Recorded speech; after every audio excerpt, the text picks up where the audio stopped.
Welcome to my YouTube channel, DN Speaks. Subscribe and invite your friends also to be part of this growing team.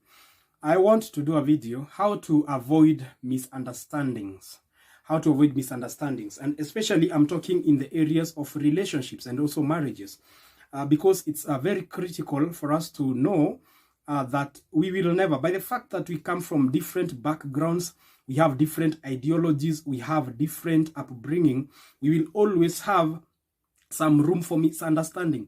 And misunderstanding is not wrong, because at the end of it all, we shall have conflicts. But in as much as we are having the conflicts, we need to have a conflict resolution management, or rather system on how we can be able to manage these conflicts so that they don't escalate to problems that we cannot be able to deal with. But in as much as we are saying that we shall have a misunderstanding in any interactions, it can also be important for us to avoid misunderstandings, because if the misunderstandings are happening on daily basis, then that means that the environment is toxic and it's not good for human habitation. How can we be able to avoid misunderstandings? How can we be able to avoid misunderstandings, especially for people who love each other? Because for people who love each other, there are things that will make them to misunderstand each other. Maybe in a way how they are explaining things because of their perception about stuff in life, about how they can be able to view issues and about problem solving and such. So how do we avoid misunderstandings in a relationship? Number one, genuinely listen to each other. Listen to each other. Now, people have a tendency of answering for the sake of. We don't give an answer because we understand the question. We give an answer because it's we feel we are obligated just to give an answer. But the moment you will be genuinely willing to listen, to understand, you listen to your partner. What are they communicating?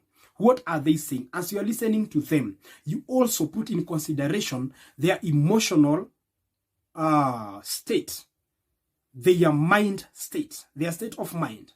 How are they feeling at that moment? As they are explaining that issue, what is their state? And the moment you listen to understand, not just to answer, you will be in a position to avoid a lot of misunderstanding in any given relationship, be it a friendship, be it marriage or something. Avoid also trying to establish who is wrong or right. Because the moment you will now be establishing who is wrong, you're the one who was wrong, you're the one who is right, then it will also create a crisis in the midst of another crisis. Because at the end of it all, it takes two to make things work. One might be wrong, one might be right, but don't act the one who is right. All right? Don't act the one who is right, because you'll be messing a lot of things. You give room for dialogue by saying there is this problem. Both of us, we are wrong. All right? Because the moment you play that one of you is right, you will be messing everything, and you'll be closing the window for an opportunity to be able to discuss matters and also to delve on the issue so that you can be able to come up with a concrete solution to the problem that is existing. Thirdly, work on yourself. How you can be able to avoid misunderstanding, work on yourself. Most of the times, we focus on the other person, we forget ourselves. All right? And mostly, we might be the source of the problem. So it's also good you take a reflection on yourself. You ask yourself, where do I go wrong? Do I have a wrong approach in these issues?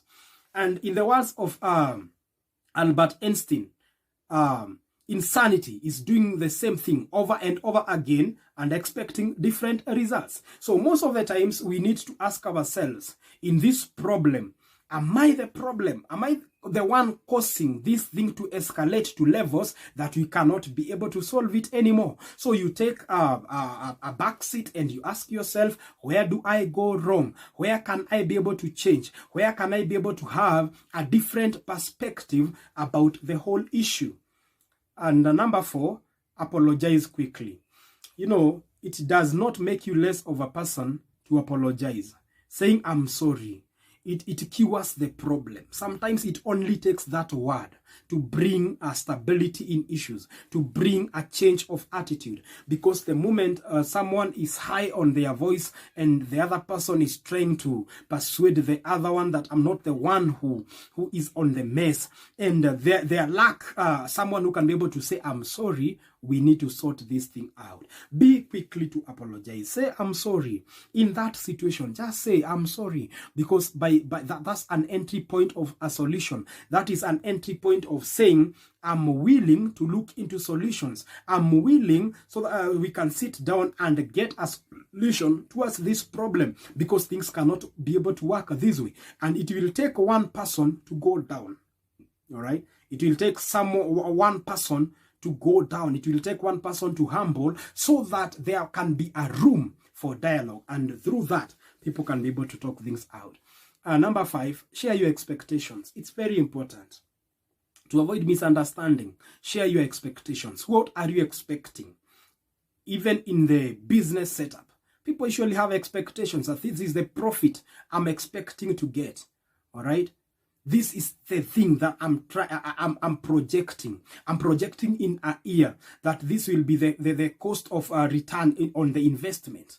So at the end of it all, even in a relationship, ask yourself, what is your expectation? What are you expecting from that person? Because the moment some of the expectations are not met, they bring misunderstanding. And expectations become better when they are communicated. You communicate how you expect to be treated by your partner. You communicate how you expect them to behave. All right? When you go in public places, you communicate how you expect them to behave, even on social media platforms, so that you don't misunderstand each other. So when you share your expectations, you communicate them effectively, it now means that both of you are operating on the same page.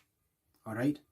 Before you say you are the one who was wrong, before you accuse your partner, and this is the parting shot, put yourself in their shoe. Before you start acting up because they said something that you didn't like, because they did something that you were not expecting, put yourself in their shoes. Sometimes you can get worked up because your partner missed your calls, because your partner never showed up maybe on something that you had agreed on. But before you work up, put yourself in their shoes, and also get to hear the other side of the story. Because most of the time we make a lot of assumptions by not considering the other person. Maybe they were in distress. Maybe they were in situations that they could not have handled well.